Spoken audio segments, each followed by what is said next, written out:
네, 그러면 지금부터 2019년 신년 기자회견을 시작하겠습니다.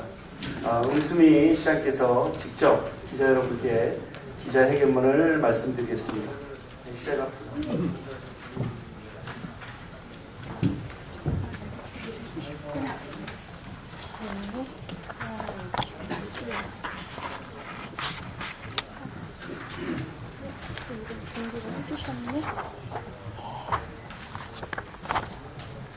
예, 안녕하세요. 새해 복 많이 받으세요. 떡국은 드셨어요? 오늘 저희와 함께 오찬을 할 때도 또 떡국인가요? 제가 메뉴를 잘 몰라서 아마 떡국일 것 같습니다. 떡국을 여러 번 먹으면 좋대요.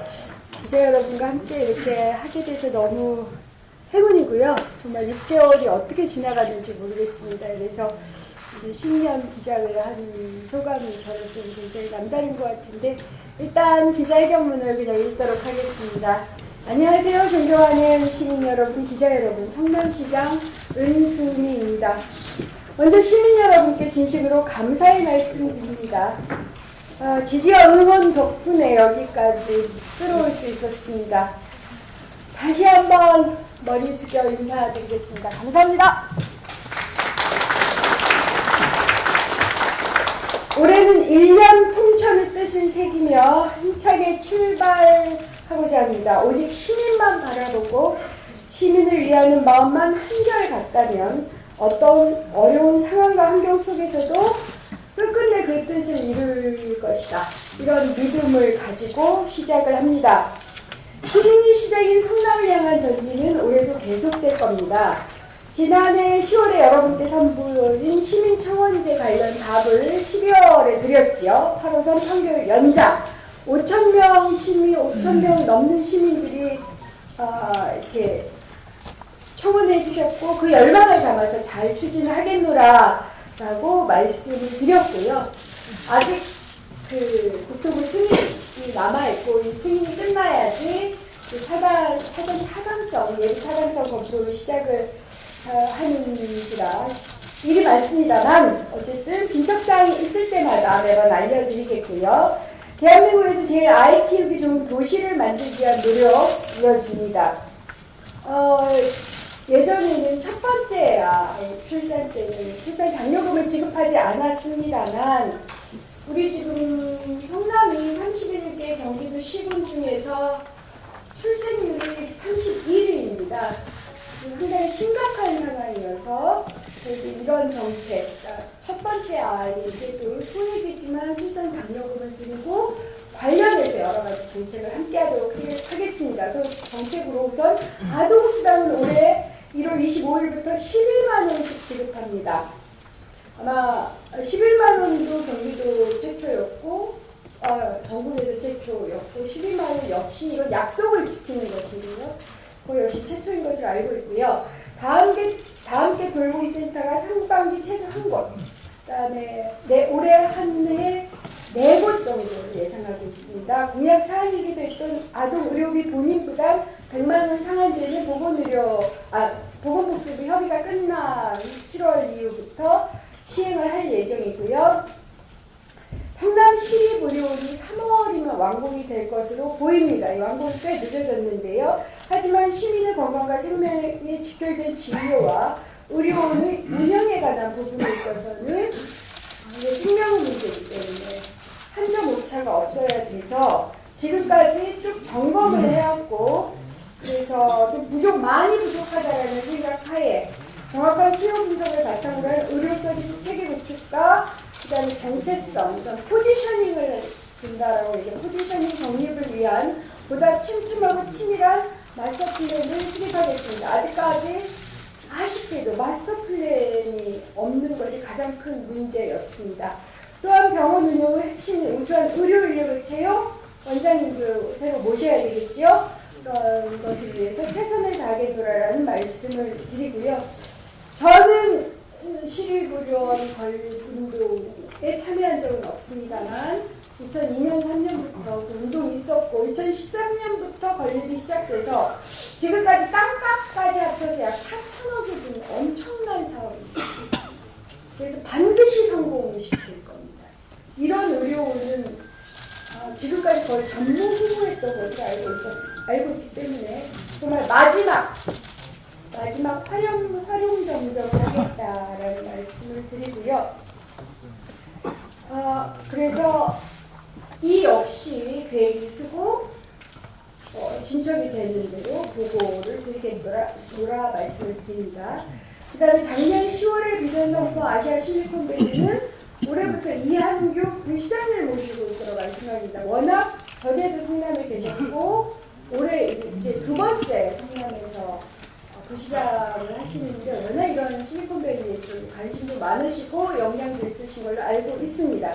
그래서 마이스 스마트 산업의 메카를 위한 자문단도 이미 구성했고 진행 단계에 맞춰 포럼, 컨퍼런스 등을 열면서 이한규 부시장님과 함께 시민들과 진행 상황 공유하겠습니다. 그 다음 교통 문제인데요. 아시다시피 판교 트램은 올 1월 말에 3순위 발표를 합니다. 아마 예상은 부산, 수원, 성남이고요. 3월에 최종 후보지 발표를 기다리고 있습니다. 다른 도시처럼 관광 자원의 목적도 있지만 무엇보다 17만 9천 명 직장인에게 편리한 이동수단으로 꼭 필요하다고 판단했습니다. 더불어 버스 중공용제와 공유 전기 자전거를 통해서 올해는 교통체계 개선에 더 힘을 쏟겠습니다. 공유 자전거만이 아니라 전기 자전거를 지금 저희가 고민하고 있는 이유는 원도심은 자전거가 어렵습니다. 전기 연대 때문에. 그래서 하이테크밸리까지를 생각을 하면 직장인 통근을 생각을 하면 공유 전기 자전거가 필요하다고 보고 있고요. 도시재생은 미래고 도시개발은 현 트렌드입니다. 전 세계적으로 생태 지향적이고 환경 친화적이며 또한 시민 참여적인 도시재생이 불붙고 있습니다. 캐나다 밴쿠버도 도시재생 사업으로 저희 5도시 의향서를 체결하게 될 건데요. 다음 주에. 그럼 캐나다 밴쿠버도 도시재생 사업으로 도심 경쟁력이 뛰어나다고 합니다. 올해는 태평 이사동을 시작으로 원도심은 본격적인 도시재생 시작하겠습니다. 아울러 상반기에 수립된 2030 도시주거환경정비 기본계획에 따라서 성남시 재개발, 재건축 등 도시정보의 기본 방향 확고히 해서 추진하겠습니다. 제가 지난번에도 말씀드렸지만 공용개발, 이주단지, 순환 이주단지가 있는 개발을 하겠노라라고 약속을 드리고 작년 말 때 LH하고 협약을 다시 맺었습니다. 순환 이주단지 협조해서 가자라는 협약을 맺었고요. 더불어 20년 넘게 방치됐던 구미동 하수동물 탈의장은 시민 및 전문가의 의견을 듣고 문화 복합 공간으로 거듭날 수 있도록 노력하겠습니다. 제가 이 공간을, 이 장소를 전문가들, 외국에 계신 분들까지도 모셔서 보여드렸는데 저한테 이런 대답을 하시더라고요. 잘 재생을 한다면 1조 원 이상의 가치가 있는 곳이다. 이건 제가 영국 테이커 모던, 화력발전소를 재생을 테이커 모던 굉장히 좋아하고 또한 프랑스의 F스테이션 같은 경우는 그러니까 역사를 개조해서 그 스타트업 캠퍼스로 만든 곳인데요. 전 세계적으로 굉장히 유명하죠. 이런 도시 재생 예들이 굉장히 많은데 이런 걸 제대로 한다면 F스테이션이나 테크 모델이든 뭐든가 결코 손색이 없을 거다. 1조 원 이상의 가치가 있을 거다라는 답을 드려서 저로서는 이제 시민과 잘 소통을 해서 성남 도시가치 전체를 높이는 방식으로 기획을 하겠노라. 천천히 갈 예정입니다. 그 다음에 전국 최상위 규모 작게 지역 카페는 올해부터 이미 1,000원 넘습니다. 그래서 제가 공약을 미리 달성하게 될 것 같고요. 어쨌든 1월 중에 한국조폐공사와 정식 MOU를 체결해서 모바일 지역 카페 시범 사업을 일단 1월 중에 실시를 하고 그게 무리 없이 진행이 된다면 4월 중에는 청년배당을 모바일 지역 카페로 지급할 수 있지 않을까라고 기대하고 있고요. 전통시장 상품배달 서비스 온라인몰 구축도 올 하반기에는 시범 사업을 할 수 있도록 노력을 하겠습니다. 그 다음에 청소년, 청년, 여성, 노인을 위한 맞춤 정책 역시 계속되는데 3월에 수정구 신의역 일대 청년지원센터 1호가 설치되고 그 즈음에 청년 명예부시장 공모를 할 예정입니다. 그리고 여성가족 비전센터 개소하는 건 아시죠? 약 240, 50평 정도 되는 규모로 개소가 되고요. 경기도에서는 7번째입니다. 2022년까지 어르신 일반휴 일자를 목표로 올해도 분명히 뛰겠고 더 많이 알 수 있도록 노력할 생각이고요. 더불어 한반도 평화의 기운에 힘을 보태서 이미 지난 12월에 한중국제학술대회를 했는데 그때 밝힌 바와 같이 인도주의적 의료협력부터 시작할 계획이고 현재 관내 의료기관 업체와 협의를 시작하고 있습니다. 4차 이것도 계획이 수립되는 대로 말씀을 드리겠습니다.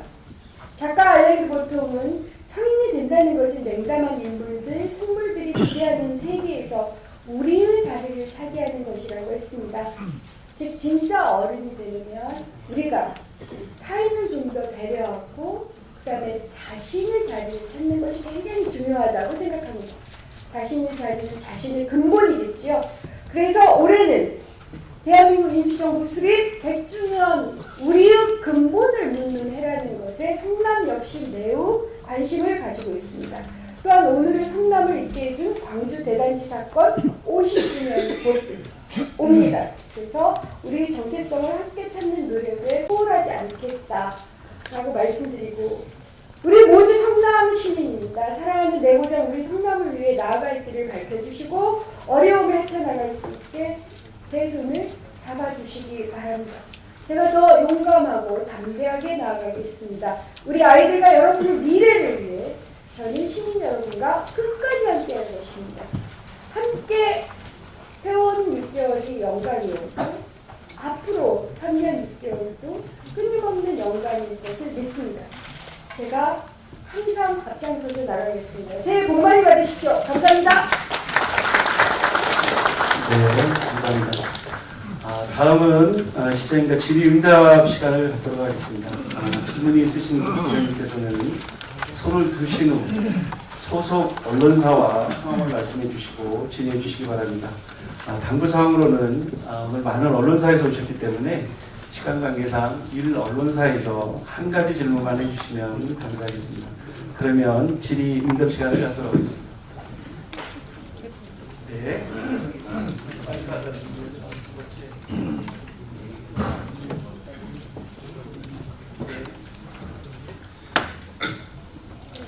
네, 저 일요신문의 박봉민 기자라고 합니다. 올해 실행하시겠다는 정책 중에서 아동의료비 본인 부담 100만 원 상한제가 가장 눈길을 끄는데요. 이게 좀 더 구체적인 설명을 부탁드립니다. 어느 정도 예산이 들어가고 그리고 어느 정도의 이제 한해 어느 정도의 아동들이 혜택을 받을 수 있는지 이런 부분에 대해서 좀 자세한 설명을 부탁드립니다. 저희 해당 국장님 혹시 나오셨을까요? 네네, 국장입니다. 예, 대신 대답을 해주실 수 있을까요? 요건 수치의 문제여서 그동안에 제가 좀 찾아보겠습니다. 이게 그리고 추정치라고 생각해 주세요. 왜냐하면 저희들이 공약을 할 때도 추정치였었는데 대답해 주실 수 있어요? 예, 국장님 지금 여기서. 네, 환경보건국장 고혜경입니다. 예. 지금 저희가 100만 원 상한제를 추진하고 있는데요. 아직 구체적인 거는 지금 나오지 못했습니다. 다만 저희가 복지부 협의를 받아서 하는 것이기 때문에 이 부분은 저희가 확신을 가지고 또 열심히 하도록 하겠습니다. 추정치가 있는데 죄송합니다. 제가 지금 추정치를 못 가져와서요. 기자님께 그걸 별도로 보고드리겠습니다. 추정치를 복지부하고 한번 내보긴 했습니다. 예, 그러니까 그건 추후에 연계해서 별도로 자료를 드리겠습니다. 예. 네, 다음 질문 받겠습니다. 네, 생남대는 시용석 의원입니다. 저기가 먼저. 예. 제가 좀 먼저 했습니다. 예.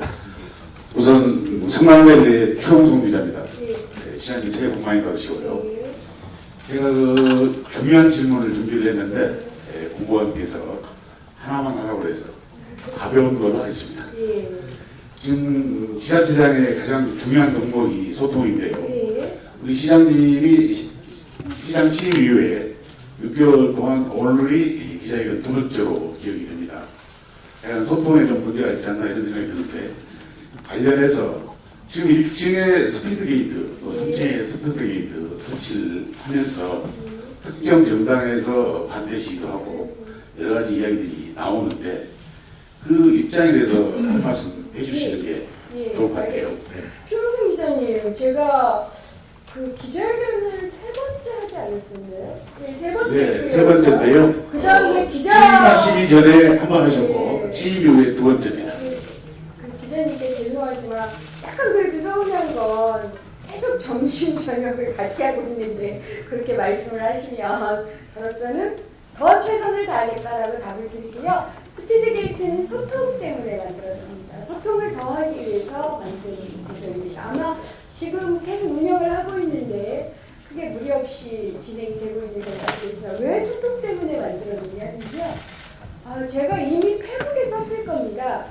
국민권익위원회에 따르면 이게 이제 계속 늘어나고 있는 추세인데 저희 성남시가 지난 11월 한 달만 민원이 38,000건이 들어왔습니다. 서울시가 55,000건이었고요. 그 다음 2위가 경찰청입니다. 49,000건. 저는 국토부보다는 적을 거라고 생각했어요. 제 기억으로 국토부가 27,000건 들어왔는데 성남시가 한 달에 38,000건의 민원이 들어왔습니다. 인구 대비로 하면 압도적인.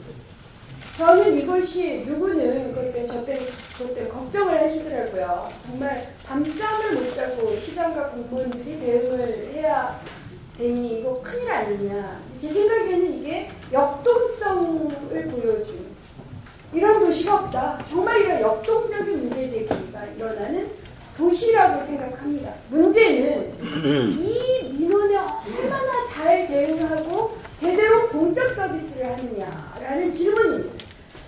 저희가 지금 서울시하고 울산광역시하고는 재정수요가 굉장히 비슷하고 서울시하고는 뭐 이제 민원이 굉장히 비슷해서 비교를 해보면 한 공무원당 보통 서울시나 울산 같은 경우는 180명 정도의 시민들에게 서비스를 합니다. 그런데 우리 성남시는 351명의 시민들에게 서비스를 합니다. 그러니까 즉 노동 강도가 2배입니다. 이 상황에서 우리가 예를 들어서 제대로 공적 서비스를 하려면 몇 가지 선택을 해야 됩니다. 우선 첫 번째, 고소고발하는 방법이 있을 수도 있습니다. 악성 민원도 있으니까요. 안 하겠다는 겁니다. 제가 6개월 동안 한 달 정도 점거가 됐고요. 1층을 점거하는 시위는 사실은 불법입니다. 버티고 버텨서 딱 한 번 거부를 했습니다. 그럼 두 번째로 저녁에 들어오셔서 3층에서 뛰어내리시겠다는 분들도 계셨습니다. 그렇게 되니까 공무원들이 밤에 대기를 해야 됩니다. 특히 아시겠지만 이제 여성 공무원들이 굉장히 많아졌습니다. 이 여성 공무원들 육아해야 됩니다. 근데 퇴근을 못하고 밤중에 대기를 하는 일이 약 수십 일간 진행이 됐습니다. 이렇게 하면 다른 서비스를 할 수가 없습니다. 다른 민원에 대응할 수가 없습니다. 그래서 저희가 선택한 방법은 그렇다가 세 번째, 그럼 경찰을 부를까요? 경비 강화하고 이래야 되겠습니까? 그래서 선택한 방법이 저 스피드 게이트입니다. 저녁 7시부터 그 다음날 7시까지 공무원들은 퇴근할 수 있습니다. 여성 공무원들 육아하면서 공적 서비스 대응할 수 있습니다. 그 방법 외에 다른 어떤 방법인지 저는 아직 검토를 못했습니다. 그러니까 검토를 해봤는데 대안을 못 찾았습니다. 저 혹시 기자님들 서울시청 한번 들어가 보십시오. 2층부터 완벽하게 막혀 있어요. 아실 거예요. 이거 내지 않으면 못 들어갑니다. 우리는 완벽하게 개방되어 있습니다. 그걸 그대로 개방하겠다는 겁니다. 다만 저녁 7시에서 그 다음날 아침 7시까지 1, 2, 3층에서 밤 새시면서 떨어지겠다고 하시는 분들을 위해서 공무원들이 대기해야 하고 에스컬레이터 스톱하고 그러면 도대체 다른 시민들에 대한 서비스는 누가 합니까? 정말 소를 누가 키웁니까? 누가 합니까? 그래서 스피드 게이트 만들었습니다. 그래서 원칙은 저녁 7시에서 아침 7시까지, 그 다음에 일요일은 공휴일입니다. 공무원들도 우리 그러니까 서울시보다 압도적으로 민원이 많은데 공무원 인력은 2분의 1 수준인 겁니다. 도저히 이제는 감당할 수가 없습니다. 그래서 기자님이 좀 도와주십시오. 더 소통하기 위해서, 제대로 소통하기 위해서, 쓸데없이 감정 낭비하지 않기 위해서, 더군다나 여성 공무원, 저도 그 옷이 찢겼지만 여성 공무원들요 팔 물어 뜯기고 옷 찢기고 꼬지 피고 그런 게 있대요였습니다. 여러분은 보지 못하셨겠지만 전 일일이 그 공무원들 병원 치료도 해드렸고 그게 트라우마가 남아요. 저희 가장 큰 걱정은 우리는 시민을 민원인이 아니라 시민으로 보고 소통을 해야 됩니다. 근데 자꾸 민원인으로 보이는 거예요. 고통스러우니까 회피하게 되고 도망가고 싶고 그러지 않고 제대로 일하기 위해서 소통하기 위해서 만든 겁니다. 만약 다른 대안이 있으시다면 말씀해 주십시오. 저는 제 시청시 그러니까 아래까지 아예 공감 배치를 바꾸자라는 제안도 있었습니다. 저 9층에 있는 아이사랑 놀이방 이런 걸 다 3층까지 옮기고 서울시나 경기도가 그렇게 되어 있습니다. 그리고 4층서부터 완전히 막아라. 올라가지 못하도록. 그렇게 하려면요. 그러니까 저는 그게 두 가지 때문에 맞지 않다고 생각했습니다. 하나는 엄청난 공세가 걸리겠죠. 돈이 더 들어요. 그 와중에 그 시민들에게 하는 서비스 스탑이 됩니다. 이게 첫 번째. 두 번째로 과거에는 청사가 그냥 업무 공간이었습니다. 하지만 지금 문화 공간입니다. 문화 공간이자 업무 공간입니다. 저는 그 역할을 포기하고 싶지 않습니다. 아쉬운 것은 예전에 이렇게 구조를 이렇게 만들 때 스피드 게이트 같은 걸 미리 생각을 했어야 됐을 터인데 그때는 생각을 못했던 것 같습니다. 그래서 기자님들께서 충분히 이해해 주실 거라고 생각하고 지금 기자님들도 왔다 갔다 하고 계시잖아요. 사실은 계시고 저희들이 하든 막은 적 없습니다. 그래서 제대로 소통하기 위해서 시민과 대화하기 위해서 공무원들이 회피하지 않고 당당하고 용감하게 공적 서비스를 할 수 있고 그들 역시 인권을 존중받아야 됩니다. 그리고 3층에서 떨어지시겠다는 이런 위협 혹은 정말 떨어질까 봐 걱정됩니다. 이런 사고가 생기지 않도록. 그 다음에 마지막으로 1층에서 시위하는 건 아무리 말씀을 드려도 하십니다. 고소고발하거나 경찰 동원하지 않으려고 최선을 다하고 있노라. 이렇게 이해해 주시기 바랍니다. 예. 네, 다음 질문 부탁드리겠습니다. 저기 아까 먼저 하신 한국방송 뉴스통신사 최선미 기자입니다. 은수미 성남시장께서 성남시 의료원의 성공을 위해 할 수 있는 노력과 지원을 아끼지 않겠다고 말씀하셨는데요. 좀 더 구체적인 설명 부탁드립니다. 예. 지금 성남시 의료원은 온갖 어려움이 있었습니다. 부도가 한 번, 부도 유사 수준이 한 번. 이렇게 돼서 2013년부터 공사가 시작돼서 꽤 많은 액수가 된 거죠. 그리고 공사 및 의료장비까지 합쳐서 약 2,600억 정도 하드웨어가 설치가 된 상황입니다. 이제 곧 그 하드. 문제는 이제 소프트웨어가 이거 그러니까 동시에 진행이 됐더라면 저로서는 너무 좋았겠다라는 생각이 듭니다. 보통은 그러면 개원하고 나서 이렇게 딱 시나리오가 짜져서 준공되고 나서 개원 일자를 박을 수가 있어요. 네, 아시겠지만 소프트웨어가 전혀 개발되지 않은 상황입니다. 지금까지. 예를 들어서 소프트웨어라면 별게 아니라 도대체 환자가 얼마나 될까라는 수요 분석. 두 번째, 주변에 굉장히 많은 병원들이 있습니다.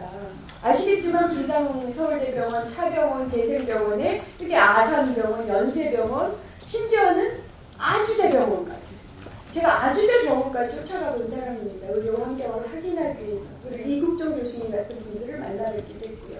저기 삼성병원, 그러니까 서울 아산병원, 삼성병원까지 가봤습니다. 강동 성모병원도, 아니 강동이 아니라 강남 성모병원도 저희 영역에 들어있습니다. 자, 이런 상황에서 의료원은 포지셔닝이 굉장히 중요해요. 경쟁을 할까요? 연계를 할까요? 이런 문제가 있습니다.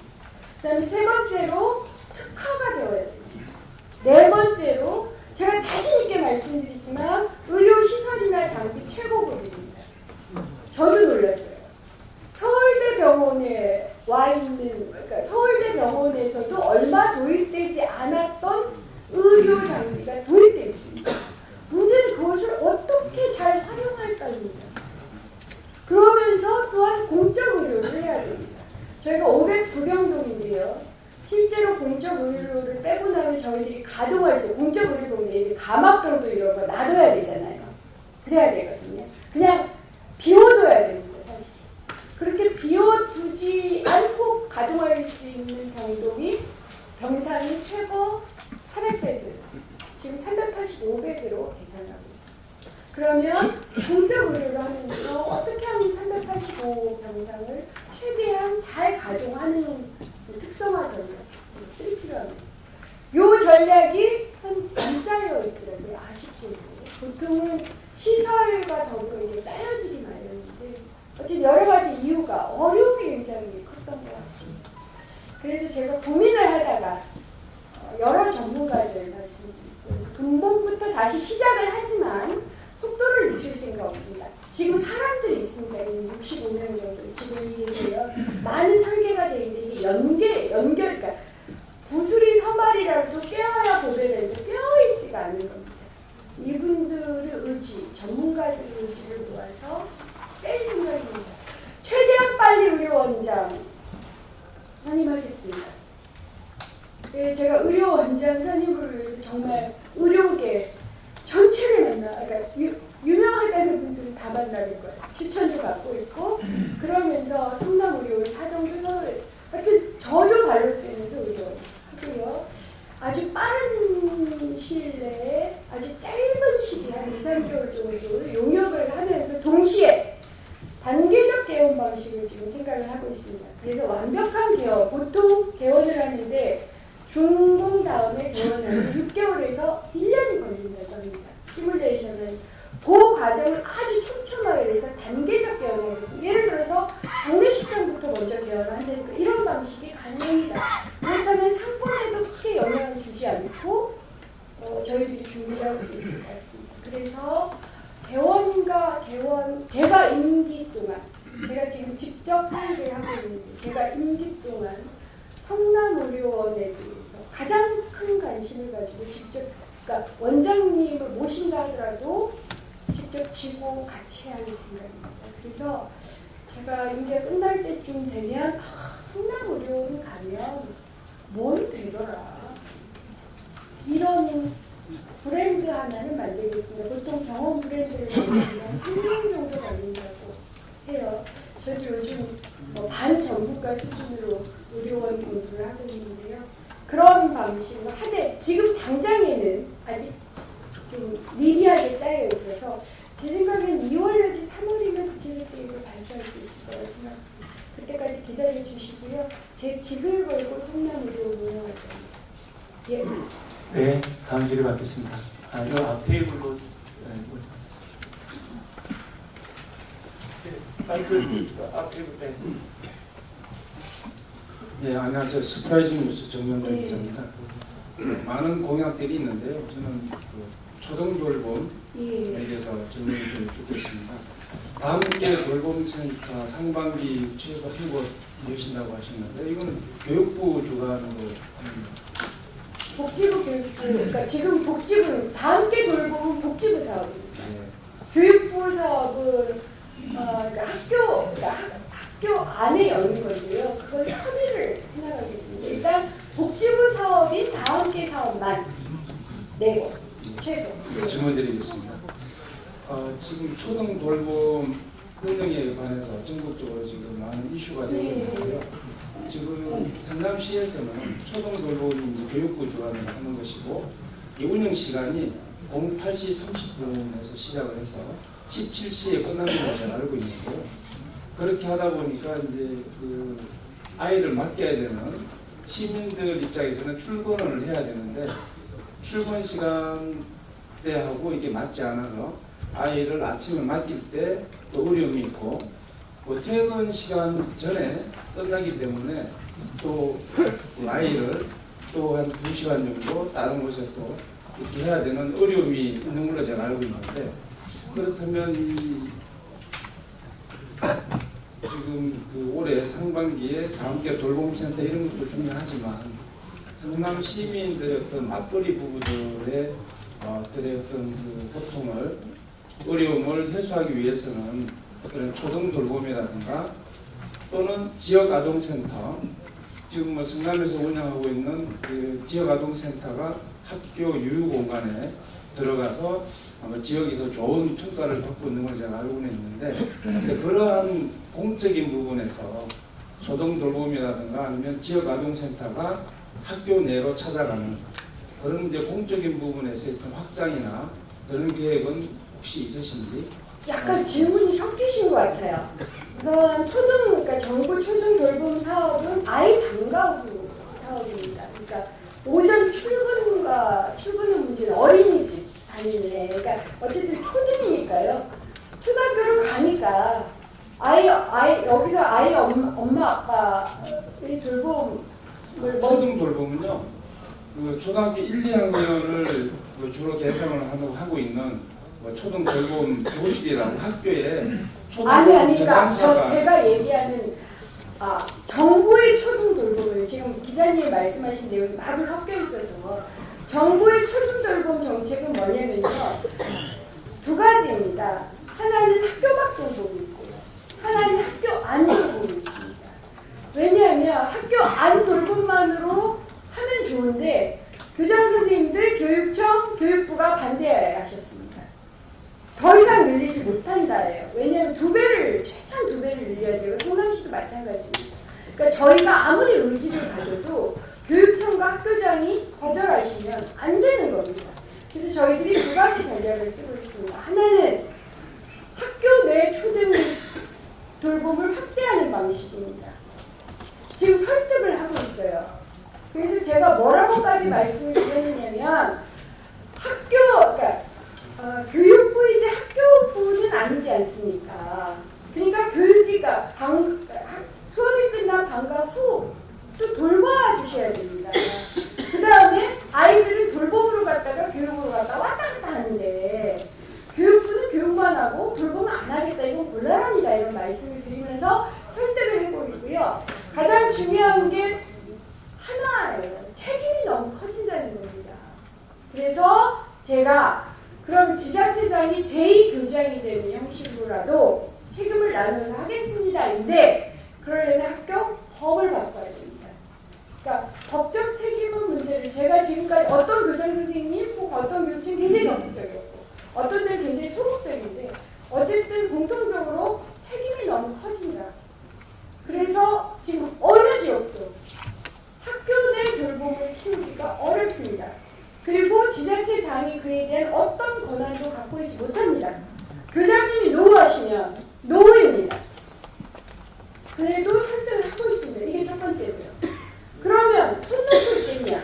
그래서 하고 있는 게 학교 밖 돌봄. 학교 부근에 가깝게 할 수 있는 곳에 만약 교통 연계만 되면 아이들 맡길 수 있잖아요. 그래서 그걸 다 함께 돌봄이라고 했어요. 그걸 동시에 가겠다는 겁니다. 이 2가지를 동시에 하고 있고 최소 학교 밖 돌봄은 지자체가 할 수가 있습니다. 이건 보건복지부 사업입니다. 그러니까 초등 돌봄 사업이 크게 2개지로 나뉘어요. 예산도 2가지입니다. 교육부가 하는 예산, 복지부가 하는 예산. 복지부는 지자체를 통해서 합니다. 그러니까 지자체장이 권한을 가지고 있어요. 내가 손만 대면 됩니다. 손 들었다는 겁니다. 그래서 이렇게라도 우회적으로 하겠노라 이고요. 지역 아동센터 같은 경우도 복지부 사업입니다. 근데 지역 아동센터를 학교 안으로 들이는 것은 교장의 승인 없이는 불가능합니다. 저희는 학교 안으로 들이겠노라 했는데 책임 문제하고 또 하나 문제는 뭐냐면 그럼 교사를 어떻게 할 거예요? 그러니까 교사 인건비 때문이 아니에요. 돈이 없어서가 아닙니다. 그 교사를 누구 소속으로 할 거냐. 그러자마자 기간제 교사 많고 그러는데 교사는 확대, 그럼 기존교사는 어떻게 해요? 이런 문제들이 있습니다. 그래서 그 문제를 정부 차원에서 좀 더 풀어달라. 그 다음에 경기도 교육감님 차원에서도 풀어달라고 요청을 하고 있습니다. 그리고 말씀하신 것처럼 만약 하게 된다면 17시는 말이 안 되죠. 저희들 원래 원칙이 19시까지 알고 있습니다. 다만 부처 간 협의, 부처 내 협의가 정말 어렵고요. 그래서 제가 기자님들께 부탁드리는 건 저희들은 돌봄을 하고 싶습니다. 지자체장에게 제2의 교장 역할을 주라고 기사에 좀 써주세요. 저희가 그런 책임을 지면서라도 하겠습니다. 학교가 주차장, 그러니까 예를 들어서 학교가 비슷한 얘기를 하실 때가 있는데 주차장 문제도 그렇습니다. 학교 그 운동장을 좀 열어달라, 체육관을 좀 열어달라 이런 요구를 하게 되면 이 학교의 입장에서는 책임이 이제 많아져요. 사고가 커져요. 이해를 충분히 합니다. 근데 아이들 문제가는 저희도 공동 학교장 문제가 생겼다고 학교장님 책임만 묻지 않겠다. 그래서 법이 개정되기 전이라도 지자체장들 중에 내가 적극적으로 제2교장으로서 초등돌봄은 감당하겠다라는 사람들이 있으면 좀 시켜줬으면 좋겠어요. 이게 제 부탁입니다. 하고 싶어도 못하고 있습니다. 그래서 학교가 돌봄부터라도 시작하겠다. 이렇게 좀 이해해 주시면 고맙겠습니다. 네, 저기 AB안의 김태훈 기자님. 예, 아르방송 김태훈입니다. 그 시장님께서 지난해 중점적으로 추진하셨던 시책 중에 하나가 특례시 지정인데요. 예. 인구수, 단순한 인구수 말고 도시가치환 예산, 행정 수요 등의 적극적인 판단이 필요하다라고 강조를 하셨는데 올해 우리 성남시가 특례시 지정을 위해서 좀 어떻게 추진하실 계획이신지 궁금합니다. 예, 우선 저희들이 용역을 끝냈습니다. 아직 빠르게 했거든요. 그래서 그 용역 결과를 해남부에 전달을 일단 할 겁니다. 작년에는 심포지엄 했었고요. 전달했고 그 다음에 1월 국회부터 제가 알고요. 이미 김병관 의원님 주장으로 이 법이 발의가 됐습니다. 그래서 병합 심리를 시작을 합니다. 그래서 저희들이 국회 입장을 점검을 해서 법안 소위가 가장 중요하거든요. 법안 소위에서 적극적으로 저희들 의견이 반영될 수 있도록 하겠습니다. 세 번째로는 행안부가 사실은 지난 12월에 사실상 오케이를 하셨어요. 그 말이 된다. 심지어 아까도 말씀드렸지만 권익위 민원 결과 지금 10월 10일 아직 10여 번 통계가 아니에요. 10월 10일 연속 성남시가 압도적 1위입니다. 이런 상황을 저희는 더 이상 감당하기 좀 어려운 상황입니다. 그래서 그런 것도 알고 계셔서 행안부하고 협의를 계속 해내가겠습니다. 그래서 저희들이 작년에 받은 얘기는 올 3월 분명 법이 통과되지 않겠냐. 그래서 이제 기준을 좀 다양하게 마련해서 비수도권, 예를 들어서 광역시가 없는 전주, 청주, 강원 이런 데하고 또 수도권의 그 행정수요 고려 이렇게 해서 특례시를 지정하는 방식으로 현재 국토부 입법과 민정관련 입법을 병합심사해서 3월 정도면 통과가 되지 않겠나라고 저한테 좀 말씀을 주셨는데 저는 좀 더 넉넉하게 봐서 4월 통과면 저희 예상으로는 7월 1일 시행됩니다. 아니면 내년 1월 1일 시행됩니다. 그에 맞춰서 저희들이 지금 준비를 하고 있습니다. 그래서 내부적으로는 조직진단을 끝내고 특례시에 걸맞는 조직 개편을 지금 하고 있고요. 더 나아가서 특례시가 안 된다 하더라도 아까도 말씀드렸던 저희들이 공적 서비스라는 공무원 숫자가 택없이 부족합니다. 더 이상 감당하기가 어렵습니다. 그래서 저희들이 아까도 말씀드린 스피드게이트도 만들었지만 또 하나 일부 지금 도리에 제설작업 민간위탁 시범사업을 하고 있습니다. 이 공무원들이 쥐잡고 고양이 사진 치우고 이런 일만 해도 엄청나요. 그 다음에 이 1층이나 이렇게 복합적인 민원 처리 이런 것도 너무 엄청나서 일부는 기계의 힘도 빌리고 인간 이탈도 주지만 사실은 공무원 수를 늘려낼 수밖에 없습니다. 어차피 특례시가 되면 공무원 수가 늘어날 수밖에 없는데 그 집행과 무관하게 저희들이 좀 넉넉하게 공무원 할 수 있도록 그리고 올해 또 걱정인 게 육아기 근로시간 단축을 해야 됩니다. 저희는 못해요. 이 숫자로. 그럼 여성 공무원들 뭐 우대하고 뽑겠다라는 게 말짱 거짓말이 되거든요. 그런 점도 있어서 또 별도로 조직 진단도 하고 조직 개편도 준비하지만 별도로 우선적으로 공무원 수를 좀 늘려달라 민원에 맞게 그렇게 부탁하겠습니다. 네, 다음 질문 받겠습니다. 네, 저기 저 YBC 우리 말씀해 주세요. 저기 두 번째 테이블. 네, YBC 김부대 기자입니다. 다른 게 아니라 일단 전임 시장님과 달리 이제 여성 시장님께서 좀 더 섬세하고 또 여성으로서의 포용력을 저희들이 많이 기대하고 있는 걸로 알고 있습니다. 시장님께서 지난 2018년도 연초에 전임 시장님께서 그 성남시 부채 제로를 선포를 하셨습니다.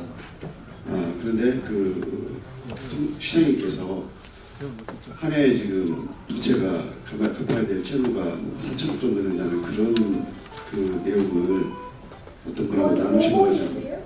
아니 본인이 이렇게 아니요, 그렇지 않습니다. 그건 오보이고요. 좀 잠깐 그래서 지금 그런 의혹들이 있는데 거기에 대해서 시장님께서 시장님께서 지금 성남시의 채무 구조라든지 그런 부분들을 좀 설명을 해주셨으면. 예.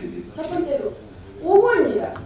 그래서 가짜뉴스에는 좀 언론인들께서 정확하게 해주시고요. 언론인들이 이미 들으셨어요. 제가 기자회견 때 한 말 아닙니까? 앞으로 3,358억이 필요합니다 라고 말씀드린 거 기억하시죠? 그 다음에 두 번째 3,358억은 그 공원 매입비가 필요합니다. 이게 2020년부터 시작돼서 올해부터 매입이 시작됩니다. 그래서 올해 이미 저희들이 400억 정도 매입을 할 겁니다. 왜냐하면 작년에 제가 이것을 기금으로 460억 정도를 기금으로 적립을 했고요.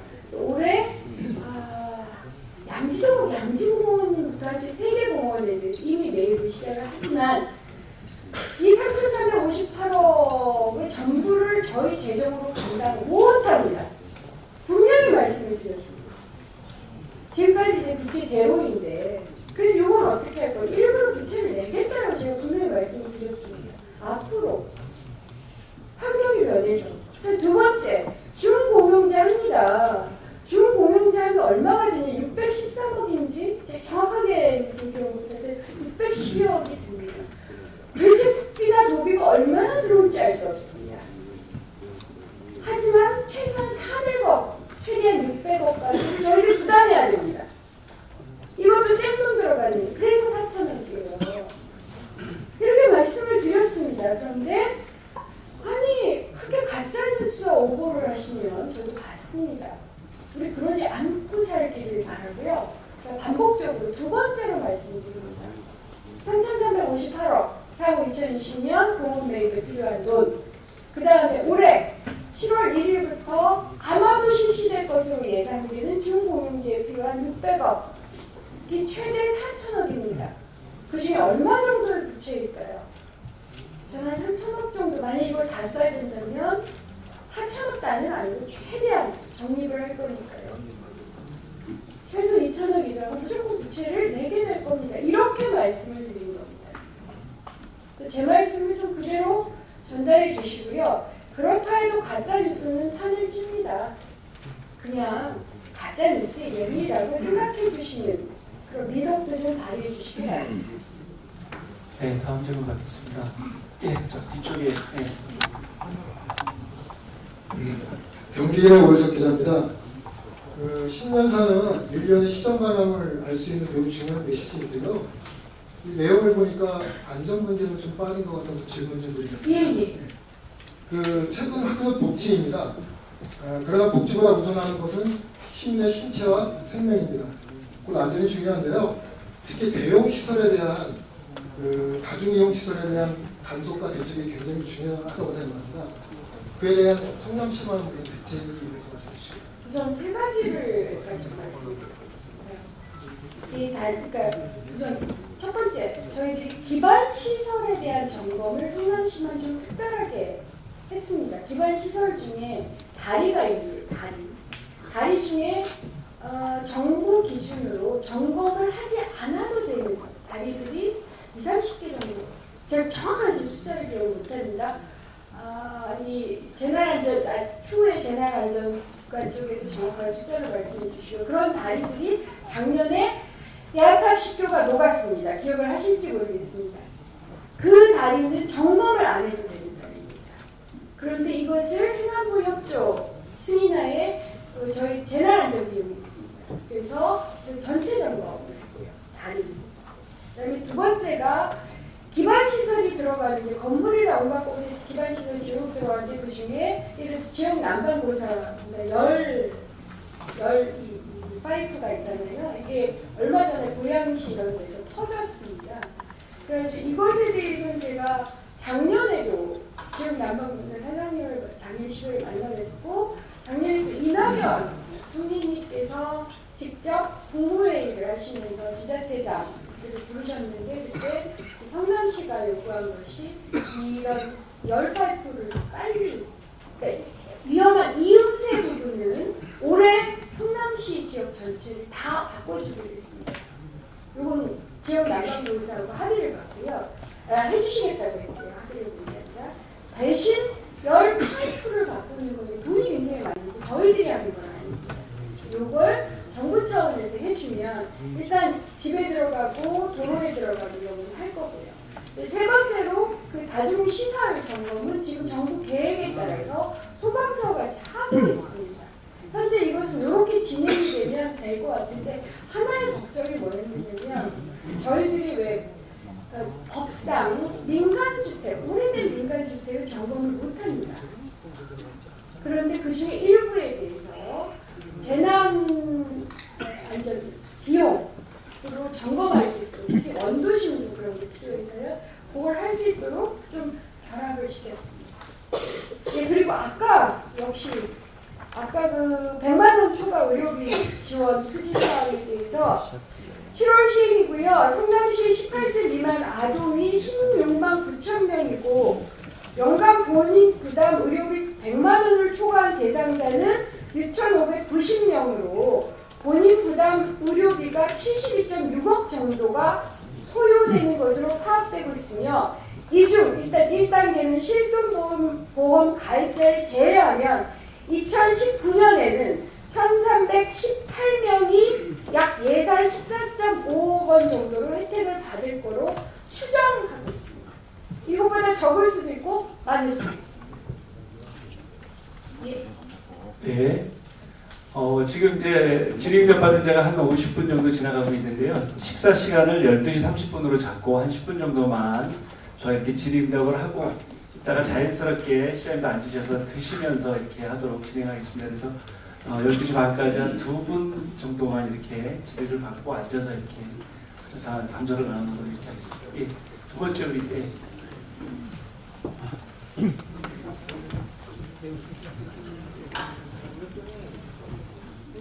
예, 국민일보 강희정 기자입니다. 우리 시장님은 무엇보다도 노동 전문가이시잖아요. 지금 공공기관에서 비정규직에 대한 정규직화가 되고 있는데 곳곳에서 또 파열음도 나고 있습니다. 예를 들어서 비전문가가 이게 정규직을 하다 보니까 그 여러 가지 그 내부대에서 이런 부분도 있습니다. 그래서 어떤 그런 부작용도 있는데요. 지난해 그 은 시장님께서는 일부 정규직화를 하셨고 그때 말씀이 성남시는 궁극적으로는 비정규직을 정규직화하는데 그걸 체계적으로 만들어서 합리적으로 하겠다 그렇게 말씀하신 걸로 제가 기억하고 있는데 올해 그 비정규직을 정규직으로 하는 성남시 기관하고 이제 성남시하고 산하기관 그 로드맵이 어떻게 되시는지, 그리고 어떤 그런 부작용들을 최소화할 수 있는 그 방안 것들을 어떻게 강구하시려는지 그 두 가지 좀 여쭤보겠습니다. 제가 로드맵을 지금 일정이나 이런 건 별도로 자료로 드리도록 하겠습니다. 제가 지금 기억이 잘 안 나가지고 혹시 지금 준비가 그러니까 하시겠습니까? 우리 기조실장님이 잠깐 대답을 하고 구체적인 부분은 제가 또 하겠습니다. 예, 비정규직의 그 정규직 하는 문제는 정부의 그 방침에 따라서 저희가 2년 전부터 지속적으로 해오고 있습니다. 지난해에는 그 용역 근로자들, 저희 시와 그 저희 산하기관에 있는 용역 근로자들에서 165명을 비정규직에서 정규직으로 전환을 했습니다. 금년부터는 비정규직이 없이 공무직으로 전체 신규 채용을 하고 있고요. 저희들이 본청 또 재단까지 하면 그 전체 공무직은 약 한 800명 정도가 지금 예상이 되고 있습니다. 그래서 일반직하고 같이 우리 공무직들도 제도를 만들어서 인사제도를 만들어서 순환보직도 하고 또 거기에 걸맞는 인사제도를 만들 것인데 그 일정들은 저희들이 차분히 준비해서 우리 공무직들의 그 근무하는 그 제도, 그다음에 복지 이런 것들도 향상시켜 나가도록 하겠습니다. 이상 마치겠습니다. 예, 답변이 되셨나요? 그러니까 앞으로 성남시는 공적 서비스를 공무원과 공무직으로 하겠다라는 거고요. 다만 공무직은 지금까지 부처나 재단 차원에서 뽑아왔습니다. 그래서 인사 규정이나 이런 일률적이지 않아요. 이걸 일률적으로 만들고 채용 관련한 절차적인 그 투명함도 고려를 하고 특히 채용 비리 문제는 좀 심각해서 이런 문제는 저희도 다 점검을 했습니다. 다행히 성남시는 그 도가 굉장히 약한 걸로 나와서 다행이다 싶긴 하지만 그렇다 해도 어찌됐든 그에 걸맞는 채용 비리 없이 할 수 있도록 할 거고요. 만약 그런 문제가 나왔을 때는 저희들이 계획이 준비하는 상황일지라도 정확하게 좌시하지 않고 청렴하게 이런 문제를 할 수 있도록 노력하는 이렇게 답변을 드리겠습니다. 네, 다음 질문 하겠습니다. 네, 두 번째 질문. 네.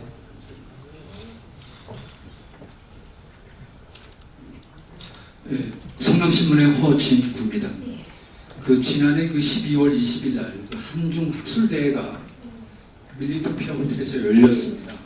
당시에 그 성남신문에서는 장윤리 센터장과 그 다인다 교수를 만나서 인터뷰를 진행했는데 이번 학술회에서 성남시에 기대하는 것은 무엇인가 중국이 그때 그 두 교수가 얘기하는 것은 남북 교류 추진, 남북 관계 개선, 경제 발전 지원에 앞서 실질적인 남북 사회 협력을 모색하여야 한다고 주장을 한 바 있습니다. 당시 그날 은수미 성남시장께서는 북한의 병원 건립을 거론을 하셨습니다. 이에 대해서 중국에서는 어떠한 그 생각을 갖고 있는지, 어떤 것을 기대를 하고 있는지 말씀을 해주시면 고맙겠습니다. 모르겠습니다. 제가 이 한반도 이런 전문가가 아니어서 중국의 태도 변화가 있는 건지 잘 모르겠는데 저는 예전에는 중국이 북한과의 관계에서 굉장히 자신감을 가졌었습니다. 그러니까 우리가 조정자가 될 수 있어요. 사실은 지난번에 만나뵀을 때 학자분들은 다 한국이 조정자 역할을 해야 된다. 북한도 중국말을 듣지 않고 독자적으로 가려고 한다 얘기를 하더라고요. 이게 첫 번째였고 그래서 성남만 할 수 있는 아주 특화된 방식의 남북 그 창구를 열어야 되는 거 아니냐. 그때 제가 얘기했던 그때 이제 사전에 좀 그런 말씀을 드려봤어요. 의료 지원은 아주 좋다라고 말씀을 드렸어요. 성남이 의료 지원으로 특화된 곳입니다. 생각을 해보세요. 4개 대학 중에 2개 대학이 그 병원을 가지고 있는 대학이에요. 제가 4개 대학 그 총장님을 다 만나뵀었거든요. 그 다음에 좋은 병원들이 굉장히 많고요. 그다음 의료기기 이렇게 바이오 쪽이 특화되어 있습니다. 지금 성남에. 그래서 바이오 업체들도 좀 몇 개 만나봤고 병원장님들께도 올해는 이제 슬슬 말씀을 드리기 시작을 하고 있는데 다들 인도적 의료 지원 정말 해볼 만하다.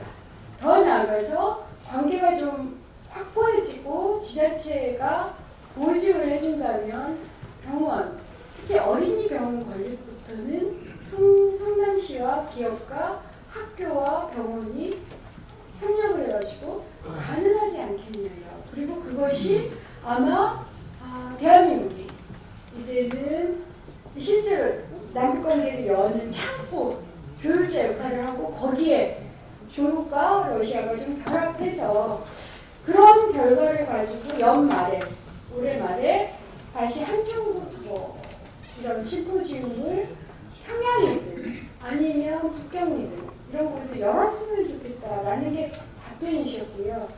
그 계획 자체에 대해서 매우 현실성 있고 매우 분명히 얘기했어요. 문제는 북미 관계가 있고 남북 관계가 있어서 그것이 저희는 지금에서 중국도 아주 좋은 제안을 하셨기 때문에 준비는 매우 탄탄히 하겠습니다. 그리고 욕심 부리지 않고 정말 아이들을 위해서 하겠습니다. 제가 어린이병원 같은 걸 생각하는 건 성남시 아이들, 대한민국 아이들, 한반도 전체 아이들이 건강한 병원입니다. 그리고 그 아이들은 다른 미래를 갖기를 원하기 때문에 천천히 하지만 굉장히 탄탄하게 준비를 하겠고 시립의료원 운영, 이 개원 과정도 그러한 남북관계, 어린이 병원 혹은 의료 지원 연계할 겁니다. 네, 마지막으로 한 번만 하도록 하겠습니다. 네. 기본 소득에 관련 원희에서의 김동욱이랍니다. 기본 소득에 관련된 질문을 드리겠습니다. 시장님은 기여 소득에 관련한 구상을 하고 계신 걸로 알고 있습니다. 지역 화폐에 대한 발전에 대한 구상 그리고 기본 소득에 대한 시장님의 의견을 좀 듣고 싶습니다. 이제 이렇게 제가 지난번 기자회견 때 말씀드렸으면 아니 기업인들 조찬 강연할 때 제가 기업인들께 말씀을 드렸던 거 아니에요. 지금은 저희가 임금을 그러니까 고용돼서 임금을 받는 시장소득이라고 합니다. 방식으로 사회가 운영되던 시기가 지났습니다. 이제는 누구는 임금을 받을 거고 이것도 기여잖아요. 생산에 대한 기여. 그렇죠? 누구는 자원봉사를 하고 이건 사회에 대한 기여입니다. 누구는 아직 미성년자라서 그냥 돈을 받고 그것은 존재 자체의 기여이죠. 사람으로서 특히 우리가 저출산이라고 걸 얘기하는 아이들의 기여는 엄청나게 큰 거죠. 존재 자체의 기여가 있고 혹은 어르신들 은퇴해서 그 지혜를 가지고 다시 멘토링 역할을 하신다면 그 역시 기여입니다. 이렇게 다른 설계가 시작돼요. 이미 설계는 시작됐죠. 일부는 기업이 하실 겁니다. 일부는 정규직 전환해서 공적 서비스를 강화하는 방식으로 하고 그분들이 그에 대한 공적 서비스에 대한 기여로 급여를 받으실 거예요. 일부는 자원봉사 형태로, 일부는 아동수당 형태로 이미 시작은 됐습니다. 이것을 뭐 기여소득이라고 부르든 에킨스키라는 굉장히 유명한 경제학자는 참여소득이라고 부르고 있습니다. 이렇게 바꿔나갈 겁니다. 즉 다른 말로 말해서 일자리도 소득도 이제는 기업이 하지 않습니다. 기업만이 하지 않습니다. 정부와 민간이 새로운 협력을 통해서 사람들이 기여할 수 있도록 하고 또한 그 소득을 보장하는 방식입니다. 제가 말씀드린 기업소득은 이미 외국에서 그런 식으로 거론되고 있고 실시되고 있습니다. 기본소득도 좀 포함하는 개념인데 어쨌든 막 전체, 그러니까 그냥 무조건 준비해야 된다는 거예요. 당신이 존재하는 것으로 혹은 기여하는 것으로 뭔가 하는 것만큼 시민으로서 사셔야죠. 그걸 하겠노라고요. 그때 기업이 무엇을 하시겠습니까? 라는 것이 저희 주창관입니다. 기업이 요즘은 기숙사 못 지어요. 장기 고용 못합니다. 그렇잖아요? 기업이 예전처럼 기업복지 못합니다. 중견 기업들조차 이건 그걸 다 시가할 겁니다. 아동수당 할 거고 교통할 거고 청년 직장인 주택 지어줄 거고 공용주택 해줄 거잖아요. 그럼 기업은 뭘 해야 될까요? 사실은 이에 대한 저 요구를 제가 한 3월이나 4월을 경에 다시 기업 도착 관련을 요구할 겁니다. 예를 들어서 의료적 지원을 해주십시오. 가능하잖아요. 경협을 이런 식으로 해주십시오. 가능합니다.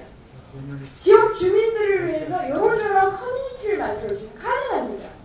제가 아마 1월 말중 한테 18일 이후에 드론존 협약을 할 겁니다. 이거 쉽지 않았습니다. 150m 상공에 완전히 항공이 통제되어 있는데 저희가 150m 상공에 3개의 드론존을 엽니다. 공군과 협의를 끝냈고 공군과 협의할 때 전체 조건은 성남시가 책임을 진다 했습니다. 사고에 대해서. 굉장히 군으로서는 우려스러운 일이지만 성남시 믿고 하겠다는 게 이거 왜 했겠습니까? 기업 때문에 했습니다. 저희 드론 기업이 한 58개 정도 들어와 있는 걸 알고 있는데 테스트베드가 필요하고 발 먹고 나서 살 겁니다. 정말 기업 지원 열심히 할 거예요. 대신 그 기업은 시민들을 위해서 무엇을 할 것인가 이제 생각해 주셔야 됩니다.